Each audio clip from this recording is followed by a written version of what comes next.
இனிமே கண்ணை மூடிட்டு கடலை எண்ணெய் வாங்கலாம். ஏன்னா மந்த்ரா கடலை எண்ணெய் இதயத்தின் தயாரிப்பு. வறுக்க பொரிக்க ஏன் எல்லா சமையலுக்கும் மந்த்ரா தான். மந்த்ரா கடலை எண்ணெய், அபார ருசி, ஆரோக்கியமான உடல் நலம். மக்களாட்சி வருது. நல்லாட்சினா எடப்பாடியார் தான். வாக்களிப்பீர் இரட்டை இலையே. மதச்சார்பற்ற முற்போக்கு கூட்டணியிலே அங்கம் வகிக்கின்ற திராவிட முன்னேற்ற கட்சி தலைமையேற்று நடத்துகிறது.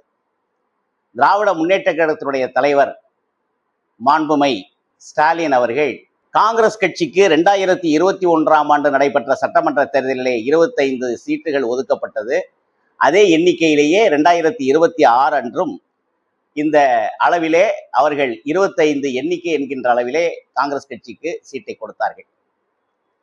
அப்படி கொடுத்த பொழுது காங்கிரஸ் கட்சி அதை ஏற்க மறுத்தது. காங்கிரஸ் கட்சி எங்களுக்கு அதிகமான எண்ணிக்கையில இடங்கள் வேண்டும் என்று வற்புறுத்தியது.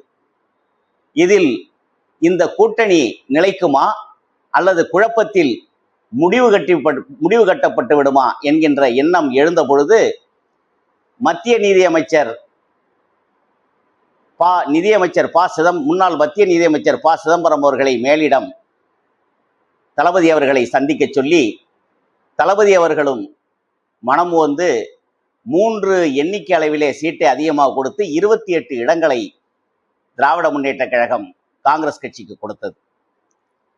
இந்த இடைப்பட்ட காலத்திலே தளபதி அவர்களை மன உளைச்சலுக்கு ஆளாக்கியது காங்கிரஸ் கட்சி என்று சொன்னால் அது நிச்சயமாக பொருத்தமான ஒன்றாகத்தான் இருக்கும். அந்த நிலைமையில இருக்கின்ற பொழுது 28 இடங்களை வாங்கிவிட்டார்கள்.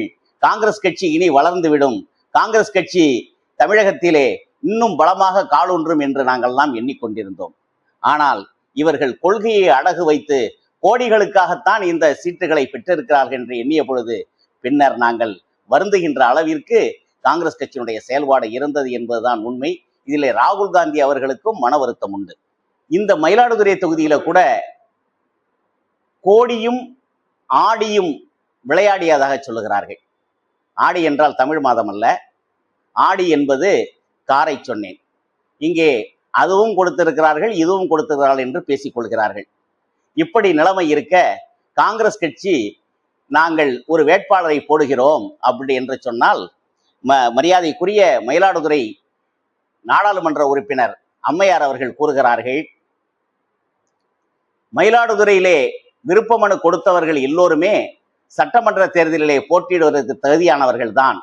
ஆனாலும் கூட கட்சி ஒருவருக்கு கொடுத்திருக்கிறது, அவரை நிறுத்தி வெற்றி பெற செய்ய வேண்டும், அதற்கு நீங்கள் ஒத்துழைக்க வேண்டும் என்று சொல்லுகிறார்.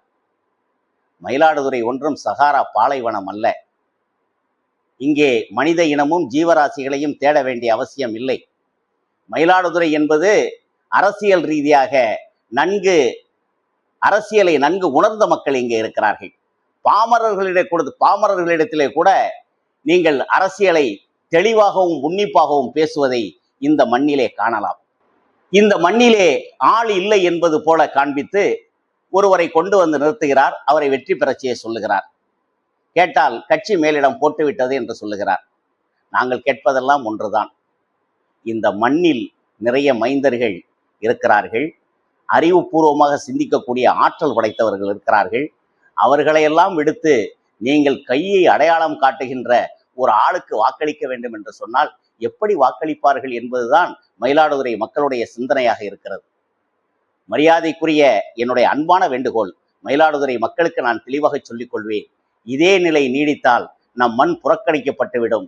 எனவே நீங்கள் அனைவரும் சிந்தித்து செயல்பட்டு நல்ல வேட்பாளராக, மண்ணுக்குரியவராக ஒருவரை தேர்ந்தெடுக்க வேண்டி நான் பணிவோடு கேட்டுக்கொள்கிறேன்.